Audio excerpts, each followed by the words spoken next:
नमस्कार। दैनिक उत्तम हिंदू टीवी देख रहे सभी दर्शकों का बहुत बहुत स्वागत। मैं हूं रचना सेवक और लेकर हाजिर हमारा बेहद खास प्रोग्राम चर्चाए खास।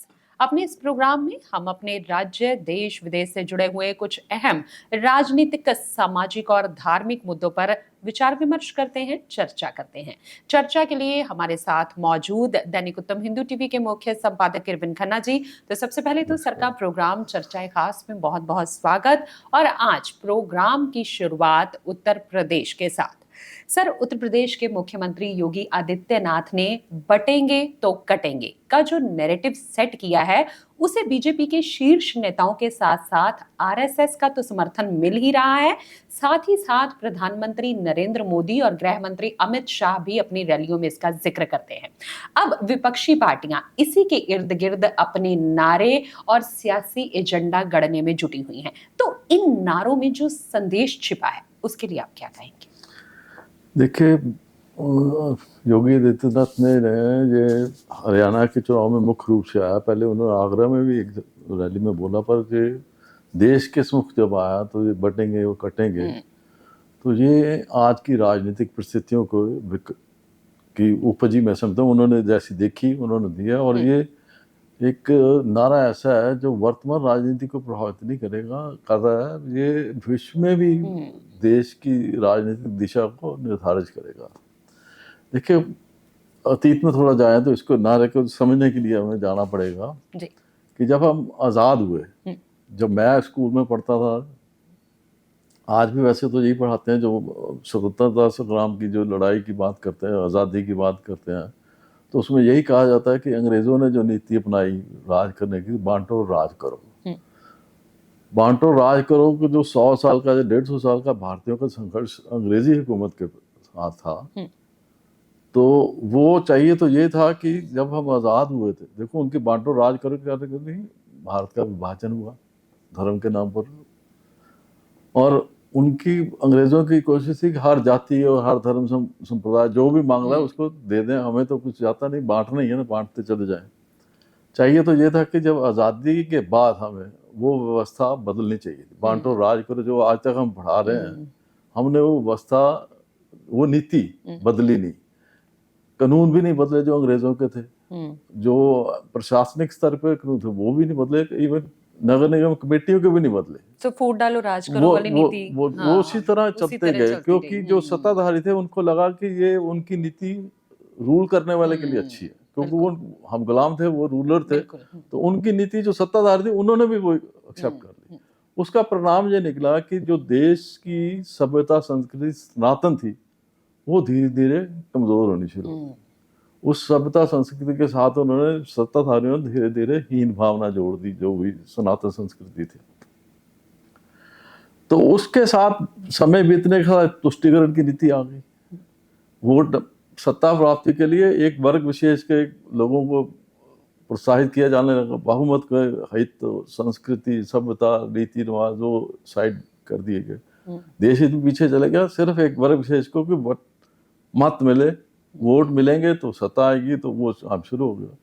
उसके चलते चलते जब 2024 के लोकसभा चुनाव में, पीछे से 60-70 साल चलता रहा सिलसिला, 2024 की जो लोकसभा चुनाव उसमें विपक्षी नेता राहुल गांधी ने जातीय आधारित जनगणना को मूल मुद्दा बना लिया कि हम आएंगे तो ये बनेगा। बिल्कुल। तो ये वही मुद्दा जो अंग्रेजों ने बनाया था, जातीय आधारित जनगणना, उन्होंने भी वही कहा। इन्होंने 75 साल की आज़ादी के 7 दशक बाद भी इन्होंने वो दोबारा मुद्दा उठाया और उसका उनको लाभ मिला। उत्तर प्रदेश में भी, महाराष्ट्र में तो एक जगह ऐसे कि जो मुस्लिम मतदाता था उन्होंने एन ब्लॉक कांग्रेस को वोट डाल दिया। हाँ, जाति का जनगणना और उसके साथ हम करेंगे।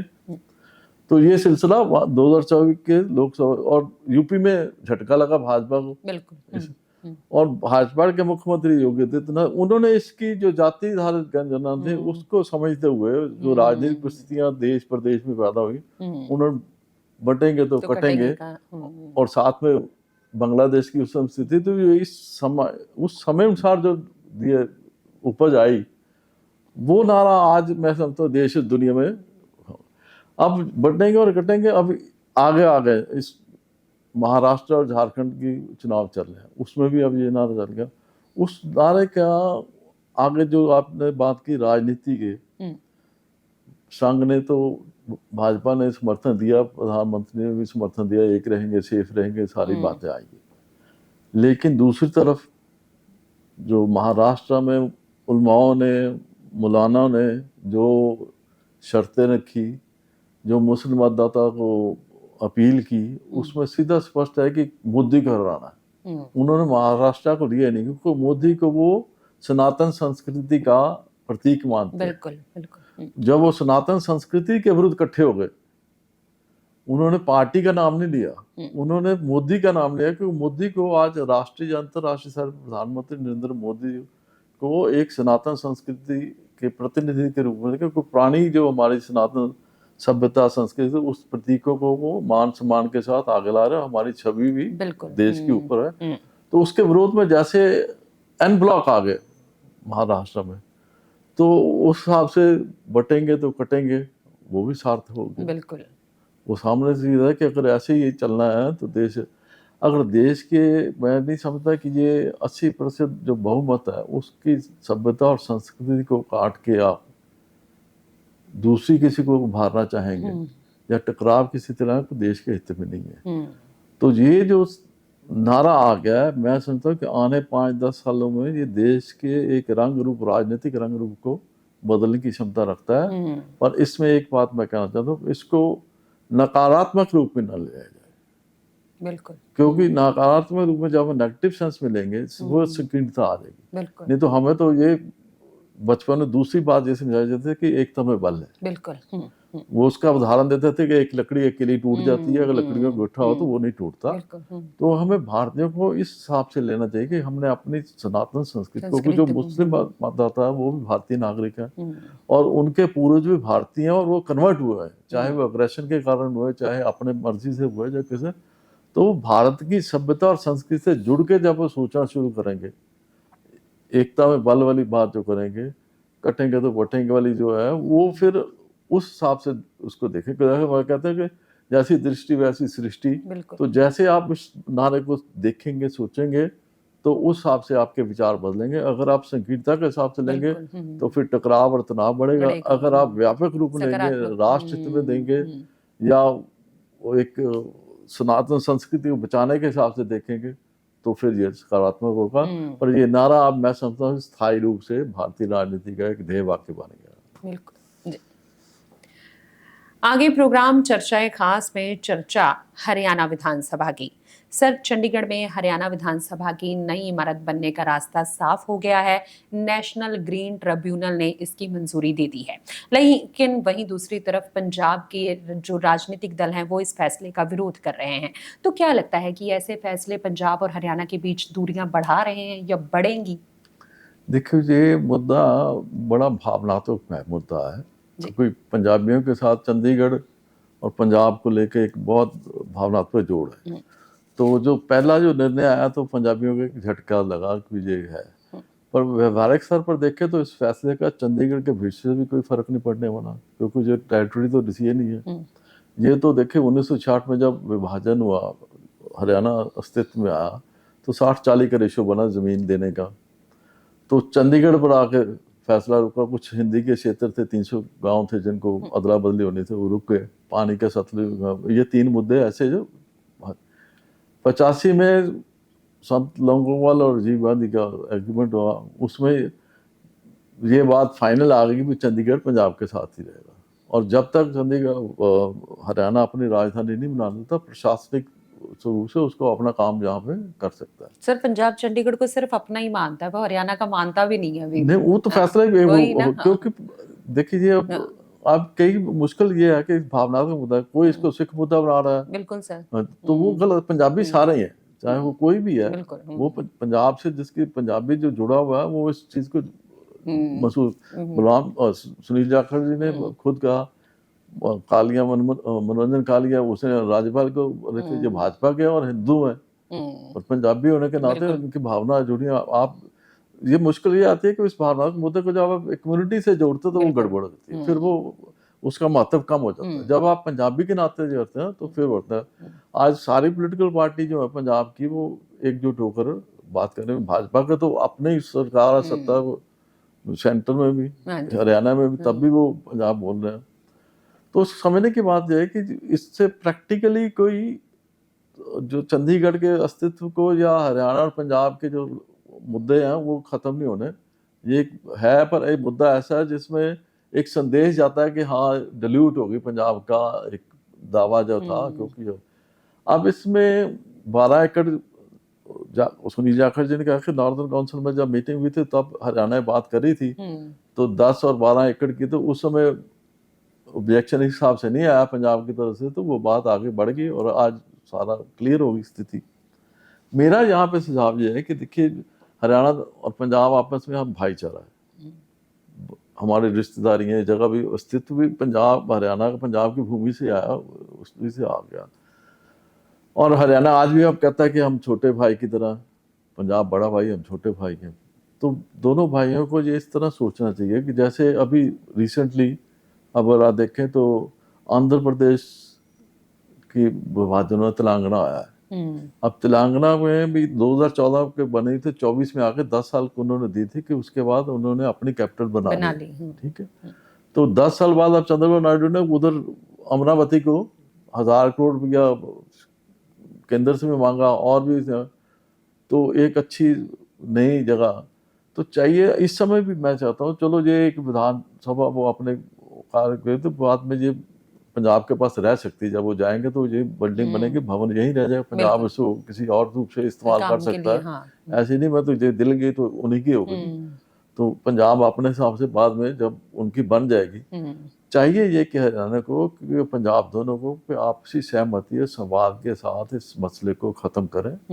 बहुत समय हो गया, 66 से आज 24 में पहुंच गया। हम अगली भावी पीढ़ी को क्या देने जा रहे हैं? नफरत, टकराव या एक भाईचारे के रूप में भी ये बनता है कि ये ईगो ना बनाए, अहंकार का नहीं होना चाहिए। इसका बनता यही है कि जैसे तेलंगाना की अमरावती बन रही है, हरियाणा को ये चाहिए कि आप पंचकूला नहीं बनाना चाहते, करनाल बना लें, करनाल नहीं हिसार बना लें। केंद्र में भी भाजपा की सरकार है, हरियाणा में भी भाजपा की सरकार है, वर्ल्ड बैंक भी उनको मदद करेगा, केंद्र भी देगा, हजारों करोड़ों रुपए उनको मिलेगा, तो उनको वहाँ पे रोजगार भी मिलेगा, विकास भी होगा और ये तनाव खत्म होगा, तो उनमें वहाँ पे इन्वेस्टमेंट उस एरिया जो है वो भी सारी बढ़ेगी। तो वो चाहिए, तो ये अब ये होगा तभी जब राजनेता अपना एक अहम छोड़ दे। अब जो पॉलिटिकल पार्टी हैं जो स्टैंड ले रही हैं, इन सबको ये चाहिए कि आपस में बैठ के, अब एक कमीशन बना था मेरे ख्याल संत लौंगोवाल की जो शहादत के बाद, उसने 70,000 एकड़ भूमि देने की हरियाणा को, चंडीगढ़ के लिए में शायद देने की थी वो हिंदे। तो ये बुद्धिजीवी बैठे हैं राजनीति और एक देश हित में सोचे, बिल्कुल ऐसे ना सोचे कि जैसे हम लड़ाई के मुहार बना हुआ के बॉर्डर बन गया ना, बॉर्डर नहीं, आप देशवासी है, प्रदेशवासी है, एक दूसरे के साथ हमारे रिश्ते नाते, खून रोटी बेटी का रिश्ता है, तो उसमें लड़ाई किस बात की है? तो अगर केंद्र सरकार में तो पॉलिटिकल विल चाहिए इसमें आगे आए। और हरियाणा को सैनी जो नायब सिंह सैनी मुख्यमंत्री, मैं समझता हूँ अगर वो अपने विल राजनीतिक शक्ति दिखाए और निर्णय लें तो वो इतिहास पुरुष बन सकते हैं।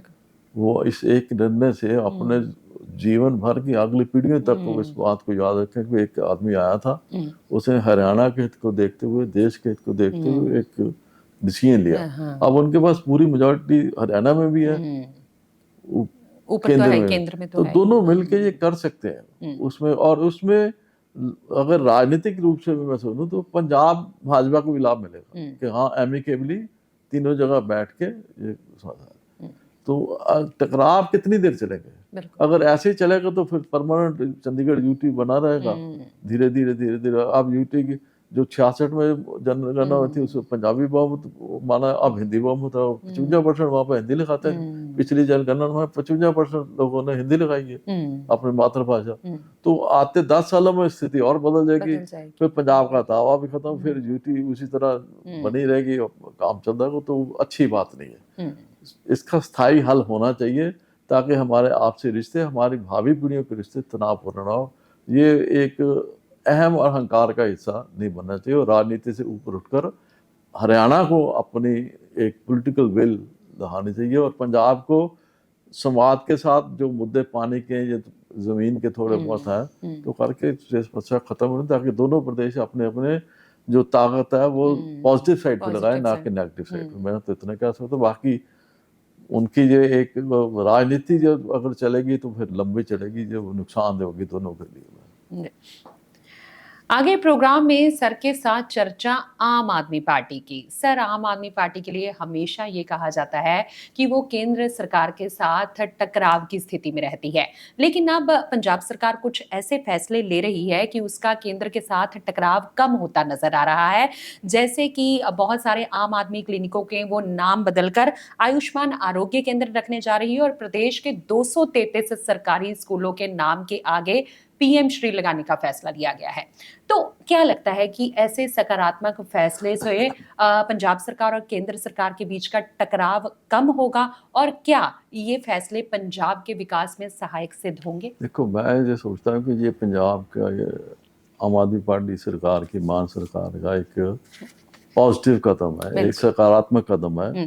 देखिए, जैसे आपने टकराव की बात की है, दिल्ली में टकराव की नीति और चीज थी क्योंकि दिल्ली यूटी है। हाँ। ये एक इंडिपेंडेंट स्टेट है पंजाब, और पंजाब में जब आप केंद्र से टकराव लेते हो, जैसे इन्होंने पहले आम आदमी क्लिनिक का नाम बदला आयुष्मान आरोग्य केंद्र रखने का, अगर ये पहले ही होता तो हर साल मेरे ख्याल 650 करोड़ रुपया मिलता। एक साल की चलेगी, एक की अब मिल जाएगी 650 करोड़ रुपया, 650,000 करोड़ रुपया है। और इसी तरह स्कूल की है, 233 स्कूल में 500 करोड़ की राशि है।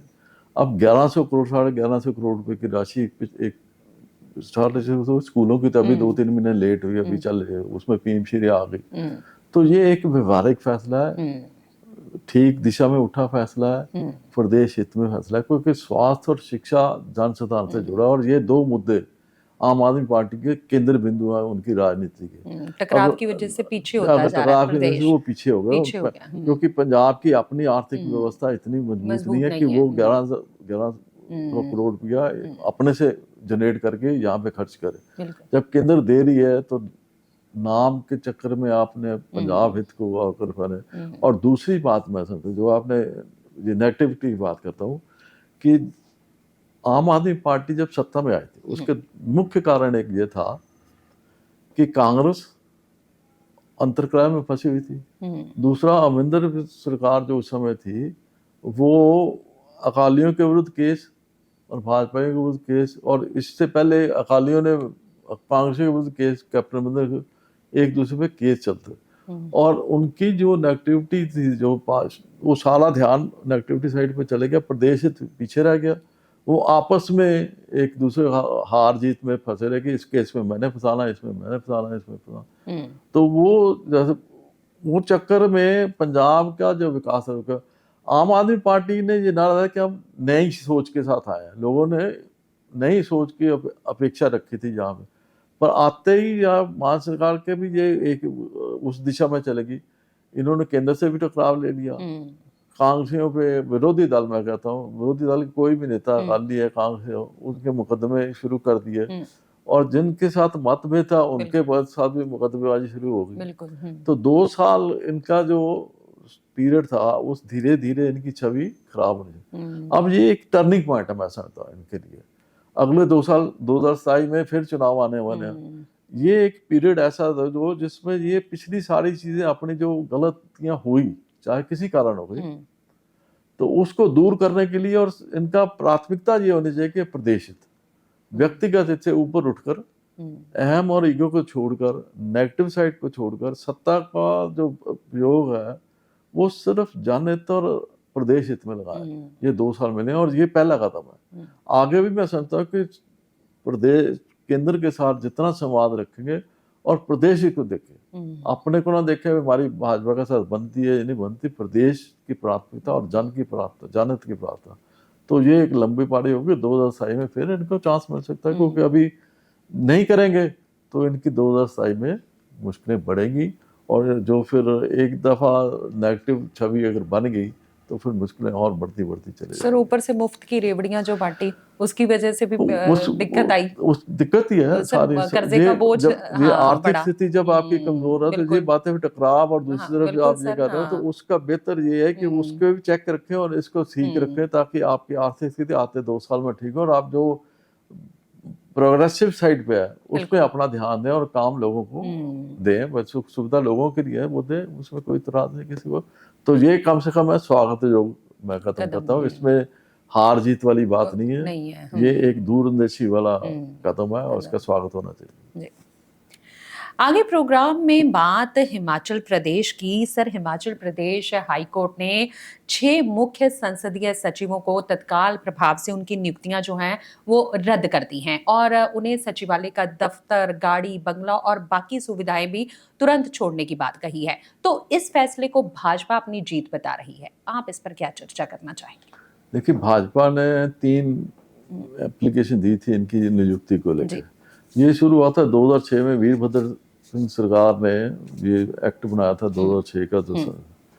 तो उस समय उन्होंने अपने संसदीय सचिव 2007 में अपॉइंट कर दिए। उस सारे दौर में वीरभद्र के भी केस चलता रहा, वो फैसला नहीं हुआ। तो आगे जयराम जी की सरकार, तो उन्होंने बनाया ही नहीं। अब सुक्खू सरकार ने जब शपथ ली तो सबसे पहले संसदीय सचिवों को दे दी।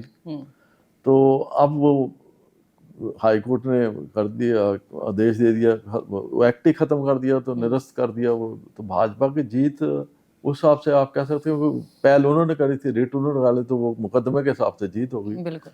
तो वो अपना दावा कर सकते हैं। लेकिन समझने की बात यह है कि देखिए, हिमाचल की भी आर्थिक स्थिति कमजोर है। 6 जो उन्होंने संसदीय से बनाए, ये 2 लाख से ऊपर पर माह इनका वेतन भत्ते थे और दूसरी सुख सुविधा अलग।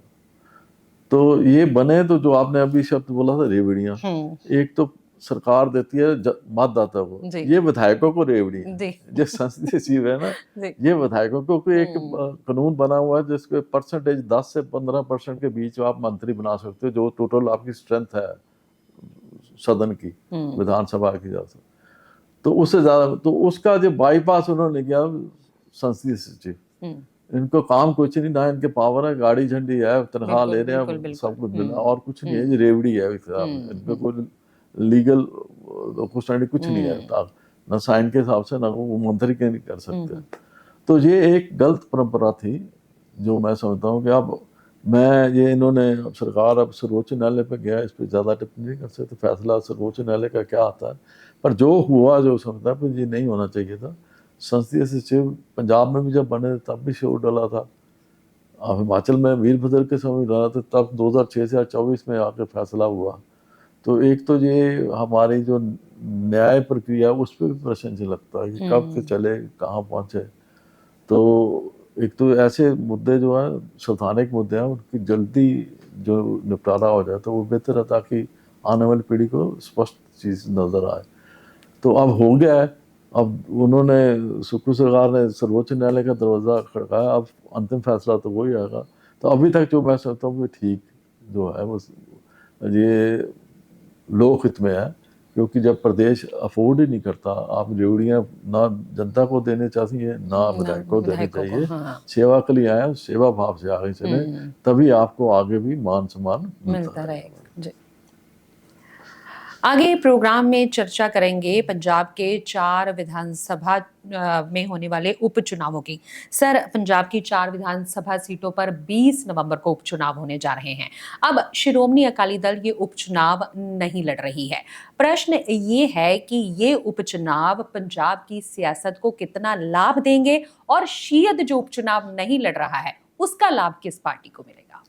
देखिए, ऐसे है, वे 4 उपचुनाव आम आदमी पार्टी की सरकार पे तो कोई असर नहीं पड़ने वाला, उनके पास इतनी मेजॉरिटी है, ये हारे या जीते कुछ नहीं। पर मुख्य मुकाबला 3 दलों का ही कह सकते हैं, कोई अकाली दल तो बीच में निकल गया, बाहर ही निकल गया, और उसमें आम आदमी पार्टी, कांग्रेस और भाजपा। ठीक है। अब मेरी दृष्टि से ये मुकाबला जो आए, ये आम आदमी पार्टी और कांग्रेस में, तीसरे नंबर पे भाजपा। आज भी भाजपा तीसरे नंबर पे। उसका कारण ये है, एक तो सुनील जाखड़ जी ने जो अपना त्याग पत्र का भी पीछे फैसला आ गया, दूसरा जो केंद्र सरकार का चंडीगढ़ में हरियाणा सचिवालय को देना, दूसरा फैसला ये आ गया जी। ये 2 फैसले आ गए। तीसरा अभी जो किसान मूवमेंट है या उसका भी असर अभी भाजपा पे है इस समय। उसको भी तो ये 3 मुद्दे मैं मुख्य रूप से समझता हूँ। तो ये एक भाजपा मैदान में तो है, भाजपा का लक्ष्य जीतने का हर पार्टी का होता है, पर मैं समझता हूँ उनका पहली जो उनकी सफलता यही रहेगी कि अपना वोट प्रतिशत पिछले 24 से आगे बढ़ा लें, तो वो उनकी जीत के बराबर ही है। अब दूसरी बात रही जो तो आपने अकाली दल की मतों की बात की, 2024 के जो लोकसभा चुनाव थे उसमें 13.4 या 5 मत मिले थे वोट प्रतिशत अकाली दल को। अब 13 पॉइंट लगा लें या 14 लगा लें, 13-14 के बीच में कुछ भी लगा लें आप, तो वो उसमें जो मत किधर जाएंगे? देखिए उसमें पहला मैं कहता भाजपा को नहीं जाने वाले, पहली बात तो एक मान के चले कि अकाली दल इस समय भाजपा को समर्थन देने वाला नहीं। हाँ, कोई निजी उम्मीदवार किसी का नजदीक है, निजी संबंध है, वो एक अलग बात है, पर एन ब्लॉक आप कहेंगे भाजपा का वोट मिलने नहीं मिलने। सर उसका कारण है किसान जो अभी भी सड़कों पर बैठे हैं वो भाजपा किसान भी अब चंडीगढ़ का मुद्दा आ गया, पानी मुद्दा, ये केंद्र और दूसरी तो वो सारा भाजपा को ही ब्लेम करते हैं। मोदी सरकार को वो ऐसे तरह देखते हैं कि जैसे हमारे विरोधी है, क्योंकि गठबंधन टूटने के बाद दोबारा आपस में कोई बात बनी नहीं। तो उन्होंने मोदी सरकार ने ढींसा ग्रुप जो नहर वाले उनको प्राथमिकता दी, तो ये एक तरह से एक टकराव की स्थिति में तो भाजपा को अकाली मत मिलने वाला नहीं है मेरे हिसाब से। बटेंगे तो कांग्रेस और आम आदमी पार्टी। कांग्रेस की पोजीशन ये है कि कांग्रेस के 3 उम्मीदवार जो है वो उनकी पत्नियां ही हैं, तो जिनके जो बड़े नेता है वो अपने अपने पत्नी की जो अपने विधानसभा उसी में अपने साख बचाने में लगे, वो दूसरी जगह नहीं जा रहे, तो ये है। और आम आदमी पार्टी के जो 4 है तो उसमें जो अकाली मतदाता मैं समझता हूँ उसमें 60% आम आदमी पार्टी, क्योंकि अकाली दल भी ये नहीं चाहेगा कि हमारे मतों से कांग्रेस जीते। बिल्कुल, क्योंकि आम आदमी पार्टी को जीतने को वो समझ सकते हैं अगर कांग्रेस जीतेगी तो उसको आने वाले 2027 में नुकसान होगा, तो अंडरग्राउंड ये होगा कि कांग्रेस को नहीं देने, आपको चले जाए।